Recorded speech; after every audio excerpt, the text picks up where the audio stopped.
गुरुर्ब्रह्मा गुरुर्विष्णुः गुरुर्देवो महेश्वरः गुरुः साक्षात् परब्रह्म तस्मै श्रीगुरवे नमः। आपदामपहर्तारं दातारं सर्वसम्पदां लोकाभिरामं श्रीरामं भूयो भूयो नमाम्यहम्।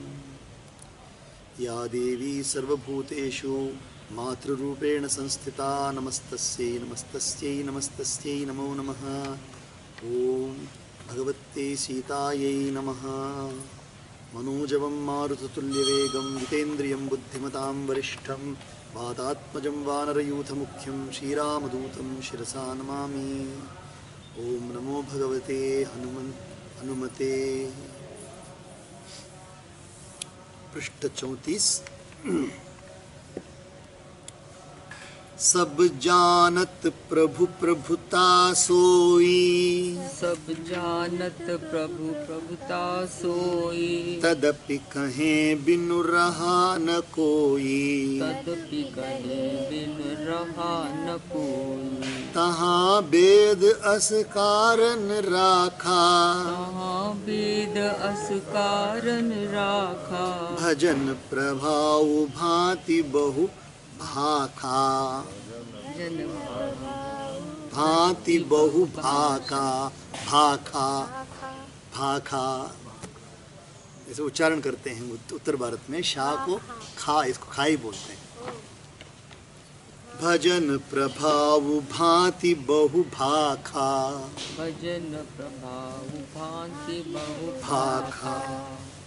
यद्यपि प्रभु श्री रामचंद्र जी की प्रभुता को सब ऐसी अकथनीय ही जानते हैं, तथापि कहे बिना कोई नहीं रहा। पिछले दोहे में तुलसीदास ने बताया था कि जिनकी महिमा के बारे में वेद भी नेति नेति कह करके समझाते, वेद भी नेति नेति कह करके समझाता है। अर्थात जो नहीं है उसको हटा करके जो है उसको समझना चाहिए, उसको नेति नेति बोलते हैं। फिर भी सीधे प्रकार से ब्रह्म की महिमा, परब्रह्म की महिमा, परब्रह्म के गुण नहीं बोला जाता है। फिर भी श्री राम की बात जब आती है तो बोलना ही पड़ता है, बोलना ही पड़ता है। इसमें वेद ने ऐसा कारण बताया है कि भजन का प्रभाव बहुत तरह से कहा गया। अर्थात भगवान की महिमा का पूरा वर्णन तो कोई कर नहीं सकता, परंतु जिससे जितना बन पड़े उतना भगवान का गुणगान करना चाहिए, क्योंकि भगवान के गुणगान रूपी भजन का प्रभाव बहुत ही अनोखा है। उसका नाना प्रकार से शास्त्रों में वर्णन है। थोड़ा सा भी भगवान का भजन मनुष्य को सहज ही भवसागर से तार देता है। अच्युतानंत गोविंद नामोच्चारण भेषजात नश्यन्ति सकला रोगा सत्यम सत्यम वदाम्यहम। भगवान वेद व्यास ने कई प्रकार से पुराणों में, महाभारत में, अनेक ग्रंथों में बोला है कि नाम जपत मंगल दिशिद, जब नाम को ले लो और महिमा गाओ, परमात्मा की महिमा गाओ, तुम गाते रहो जीवन भर, तो अपने आप ही तुम तर जाओगे। इसलिए मैं बोल रहा हूँ, सब जानत प्रभु प्रभुता सोई, सब जानत सब प्रभु प्रभुता सोई। प्रभु की प्रभुता वैसा ही है कि नहीं कहा जा सकता है। तदपि कहे बिनु रहा न कोई, इतना होने पर भी क्या कोई बंद नहीं करता है ना, मुंह बोलता ही रहता है। तहाँ वेद अस कारण राखा, इस वहाँ पर वेदों ने ऐसे कारण बताया है। भजन प्रभाव भांति बहु भाका, अर्थात भजन के प्रभाव को। तो भजन शब्द का अर्थ क्या है? हम भजन बोलते हैं तो एक गाने के बारे में समझते हैं, भजन माने गाना, ऐसे समझते हैं। पर असलियत उस गाने में क्या हो रहा है? केवल राग ताल मात्र नहीं है ना, उसमें भाव भरा हुआ है। भाव का अर्थ होता है कि अब सौंप दिया इस जीवन का, ये तो राग हो गया, राग अब सौंप दिया इस जीवन का, बिना राग भी बोल सकते हैं। अब सौंप दिया इस जीवन का सब भार तुम्हारे हाथों में, तो उसमें भाव है। तो राग अत्यावश्यक तो नहीं है ना, भाव ही प्रधान है उसमें। तो भजन का अर्थ होता है भाव से भरा हुआ है भजन। जिसमें भाव है वो भजन है, जिसमें राग है वो तो संगीत है, वो तो संगीत है। एक अनीह अरूप अनामा, एक अनीह अरूप अनामा। अज सच्चिदानंद अज सच्चिदानंद परधामा अज सच्चिदानंद परधामा व्यापक विश्वरूप भगवाना व्यापक विश्वरूप भगवाना तेहि धरि देह चरित कृत नाना तेहि धरि देह चरित कृत नाना। एक अनीह अरूप अनामा, एक माने दूसरा नहीं है, अनीह ईहा माने इच्छा, परमात्मा की कोई इच्छा नहीं है, अरूप कोई रूप नहीं है, अनामा माने नाम नहीं है, अज माने जन्म नहीं है, सच्चिदानंद हर समय आनंद का ही स्वरूप रहते हैं, परधामा माने उससे बढ़कर के कोई जगह निवास की जगह नहीं है, व्यापक है, विश्वव्यापक है, हर जगह है वो, विश्व रूप है, सारा विश्व उन्हीं का ही रूप है, और भगवाना है, षडैश्वर्य संपन्न है वो। ते ही धरी देह, वही जो जितने भी गुण मैंने बताया है उन्होंने ही देह धारण करके नाना चरित्र करके दिखा रहे हैं लोग संसार में। वही जो निराकार परमात्मा है वो देह धारण करके taking a form is doing lot of wonderful things है। जो परमेश्वर एक है, जिनके कोई इच्छा नहीं है, जिनका कोई रूप और नाम नहीं है, जो अजन्मा सच्चिदानंद और परमधाम है, और जो सबके सब में व्यापक एवं विश्वरूप है, उन्हीं भगवान ने दिव्य शरीर धारण करके नाना प्रकार की लीला की है। आप सोचोगे कि इच्छा नहीं है, आप बोल रहे हैं, तो सृष्टि क्यों की परमात्मा ने? इच्छा नहीं है तो आपने कहा, तो सृष्टि किस लिए किया है? तो हमारी इच्छा में और उनकी इच्छा में अंतर है। हमारी इच्छा तो सृष्टि किए गए चीज़ पर है, परमात्मा की इच्छा सृष्टि करने में। हमारी इच्छाएं कहाँ जाती हैं? सृष्टि हो चुकी है, मुझे ये अच्छा लगता है, वो अच्छा लगता है, वो अच्छा लगता है, ये अच्छा लगता है, यहाँ बैठना अच्छा लगता है, ये खाना अच्छा लगता है, तो ये सृष्टि की हुई चीज़ है। पर परमात्मा की इच्छा क्या है? सृष्टि कर भी सकते हैं, नहीं भी कर सकते हैं, तो उनकी इच्छा अलग है। इसलिए हमारी जैसी इच्छा ना होने के कारण से उनको निरीह बोलते हैं, हमारी जैसा इच्छा उनकी नहीं है। सो केवल भगतन हित लागी, सो केवल भगतन हित लागी, परम कृपाल प्रणत अनुरागी, परम कृपाल प्रणत अनुरागी। जेहि जन पर ममता अति छोहु, जेहि जन पर ममता अति छोहु, जेहि करुणा कर कीन न कोहु, जेहि करुणा करि कीन्ह न कोहु। वह लीला केवल भक्तों के हित के लिए ही है। सो केवल भगतन हित लागी, भगतन हित लागी, भक्त की लीला देखिएगा। एक तरफ तो परमात्मा की लीला चल रही है, और भक्त की लीला क्या है? परमात्मा ने ऐसे एक आदमी को बना दिया कि तुम मेरे केवल मेरे ही चिंतन में लगे रहो। किसी को परमात्मा ने चुन लिया और बोला कि तुम मेरे चिंतन में ही लगे रहो, इतना मात्र नहीं, चिंतन में लगे रहो। तो क्या भगत की लीला अनोखा है। वो क्या करते हैं? सब लोग जा कर के माने गप लगाते हैं, और भगत जा कर के बैठे के अपने मंदिर में बैठ कर गीता भागवत वांचोगे, भगत की लीला देते। और सब लोग हीरे जवाहरत के पीछे जाते हैं, और भक्त क्या करते हैं?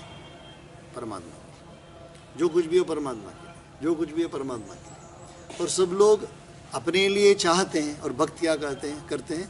दूसरों को देते हैं, चाहे तुम खाओ पियो, अच्छा।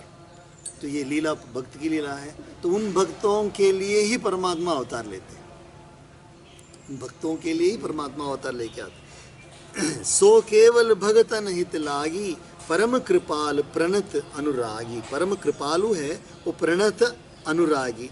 जो प्रणाम करते हैं, जो भक्ति करते हैं, उनके तरफ वो अनुरागी है। जो मैंने बोला था ना, परमात्मा इज बायस्ड, परमात्मा पक्षपाती है। किसके पक्षपाती हैं? भक्तों के पक्षपाती हैं। जेहि जन पर ममता अति छोहु, जिनकी भक्तों पर बड़ी ममता और कृपा है, जिन्होंने एक बार जिस पर कृपा कर दी उस पर फिर कभी क्रोध नहीं किया। जेहि करुणा करि कीन न कोहु, एक बार करुणा कर दिया परमात्मा ने, फिर उन पर क्रोध नहीं करते, उन पर क्रोध नहीं करते।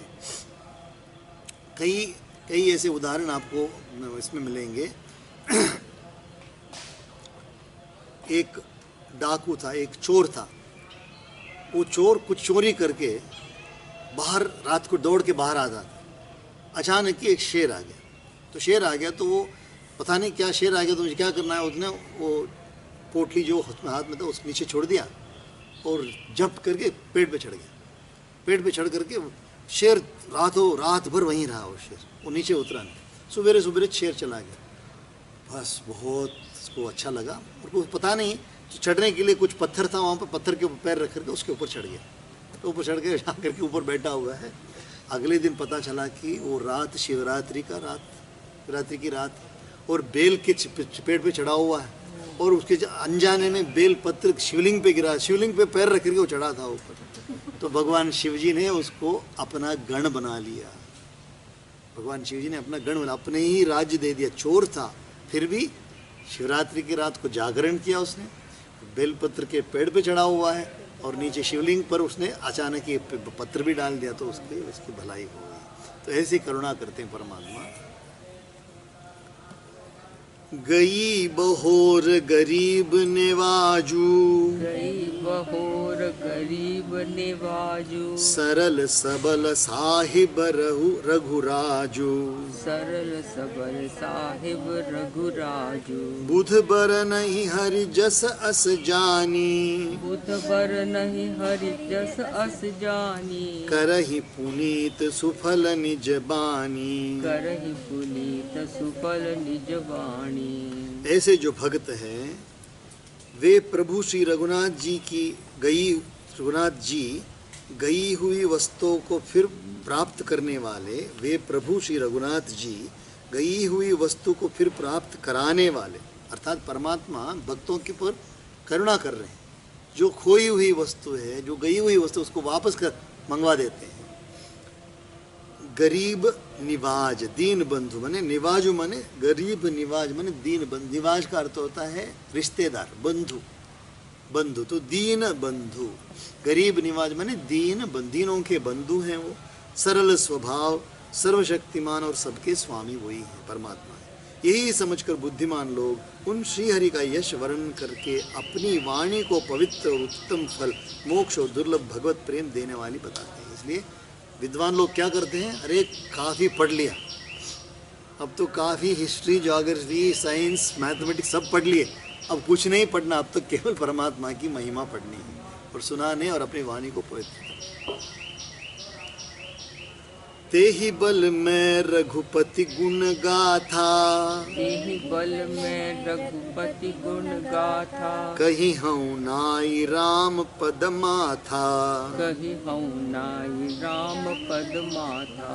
मुनि न प्रथम हरि कीरति गाई, मुनि प्रथम हरि कीरति गाई, तेहि मग चलत सुगम मोहि भाई। तेहि मग चलत सुगम मोहि भाई। कितना सुंदर कहते देखिए, तेहि बल में रघुपति गुण गाथा, उसी बल से, अर्थात जो विद्वान लोग बताते हैं और भगवान राम करुणा करते हैं, ऐसा बल मैं अपने ऊपर ले करके, उसी बल से महिमा का यथार्थ वर्णन नहीं परंतु महान फल देने वाला भजन समझकर भगवत कृपा के बल पर ही मैं श्री रामचंद्र जी के चरणों में सिर नवाकर श्री रघुनाथ जी के गुणों की कथा कहूँगा।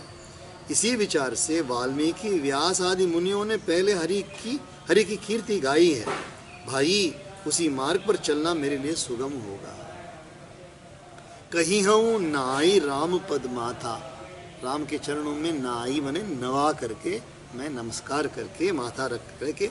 मुनिन प्रथम हरि कीर्ति गाए, प्रथम मुनियों ने, वाल्मीकि और व्यास जी ने हरि का कीर्तन किया है, कीर्ति गाई हो। ते ही मग मार्ग, उसी मार्ग पर चलत सुगम मोहि भाई, उसी मार्ग पर चलना मुझे सुगम है, आराम है, इसलिए मैं उस मार्ग पर चल रहा हूँ। हरि ओम।